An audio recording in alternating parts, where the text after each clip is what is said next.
Hello സുഹൃത്തുക്കളെ, നമ്മളിന്ന് പോകുന്നത് വയനാട്ടിൽ നിന്നും പുൽപ്പള്ളി വഴി കാപ്പിക്കുന്ന് എന്ന ശിവക്ഷേത്രത്തേക്കാണ്. പ്രകൃതി അറിഞ്ഞു നൽകിയ സൗന്ദര്യമാണ് ഈ ശിവക്ഷേത്രത്തിനുള്ളത്. അതുകൊണ്ട് തന്നെ മറ്റുള്ളവർക്ക് ഞാൻ ഷെയർ ചെയ്തത്. ഇവിടെ പച്ചപ്പും തണുപ്പും ചുറ്റും ഫോറസ്റ്റും നമ്മൾ പോണ വഴിയിൽ വെച്ചപ്പോൾ ആന കാണാൻ സാധ്യത കൂടിയ സ്ഥലമാണ്. ഇവിടെ 6 മണി ടു 11 മണി വരെയാണ് ഇവിടെ പൂജ കാര്യങ്ങളൊക്കെ നടക്കുന്നത്. 11 മണിയാകുമ്പോൾ നടയടച്ചവർ പോകും. ഇവിടെ ചെറിയൊരു ഷൂട്ടിങ്ങും ഒക്കെ എടുക്കാൻ പറ്റിയ ഒരു സ്ഥലമാണ്. അതുകൊണ്ട് തന്നെ ഞാൻ മറ്റുള്ളവർക്കും ഷെയർ ചെയ്യുന്നു.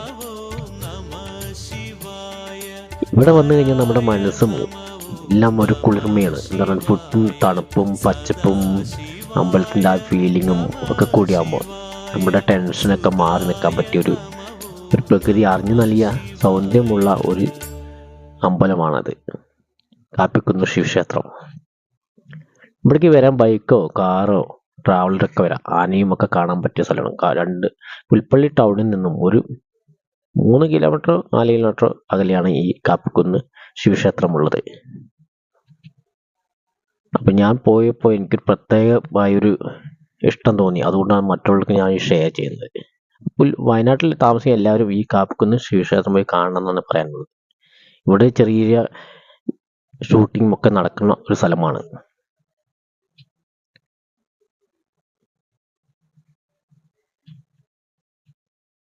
ഈ ചെറിയ വീഡിയോസ് ഇഷ്ടപ്പെടുന്നു ചോദിക്കുന്നു. അടുത്ത വീഡിയോ സമയം നമുക്ക് കാണാം.